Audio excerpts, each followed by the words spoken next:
Ito ang libingan ng isang batang lalaki na namatay noong 1865 dahil sa malubhang sakit.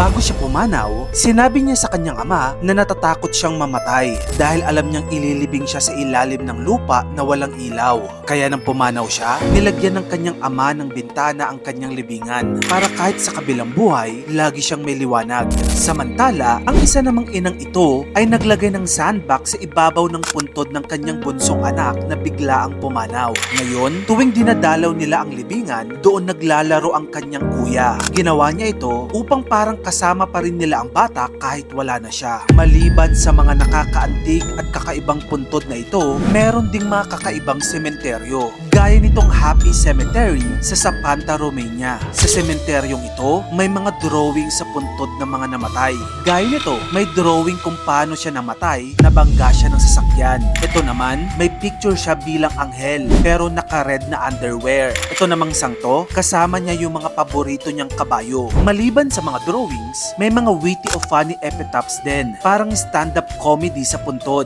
Sabi nga ng mga taga roon, death is not the end, it's just the punchline. Pero hindi lahat ng sementeryo nasa lupa. Merong isang sementeryo sa mundo na nasa ilalim ng dagat. Ito ang Neptune Memorial Reef na matatagpuan sa Florida, USA. Sa sementeryong ito, inilalagay ang abo ng mga yumao sa mga coral style sculptures. Habang lumilipas ang panahon, tinutubuan ito ng isda at coral. So kahit patay ka na, tumutulong ka pa rin magbigay buhay sa dagat. Literal na rest in peace, rest in reef. Andyan din ang Tulcan Cemetery. Kung meron lang sigurong art park ang mga buhay, meron ding art cemetery ang mga patay. Matatagpuan ang sementeryong ito sa Ecuador. Puno ito ng green sculptures na hinulma sa mga halaman. May mga hugis tao, hayop at pati mythical creatures. Parang pumasok ka sa botanical garden, pero sementeryo pala. Sabi nga ng mga locals, here, death grows beautifully. Sa Russia naman, may tinatawag na City of the Dead. Hindi ito yung movie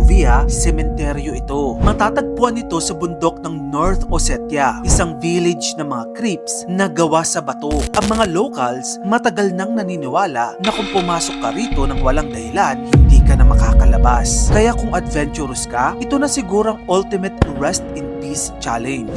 Meron ding isang sementeryo sa mundo na tinaguriang Gate to Hell. Ito ay matatagpuan sa Stull Cemetery sa Kansas, USA. Ayon sa urban legends, 2 beses daw nagbubukas kada taon ang pintuan ng impyerno dito sa sementeryong ito. May mga nagsasabing nakita raw nila si Satanas mismo. Nag-appear sa gitna ng simbahan. Totoo man o hindi, naging sikat ang Stull Cemetery sa mga horror fans. Parang real-life supernatural episode. Ang mga sementeryo pala, hindi lang lugar ng takot, kundi din ng creativity, kultura at pagmamahal sa mga yumao. Ikaw, kung sakaling mamatay ka, gusto mo rin ba magpalibing sa mga sementeryong ito? Comment down below. Happy Halloween sa inyong lahat. Kung gusto mo pa ng mga ganito pang klaseng content, i-follow mo na ako. Mag-subscribe ka na rin sa aking bagong YouTube channel. Yun lang, maraming salamat sa panonood mga kamagkano.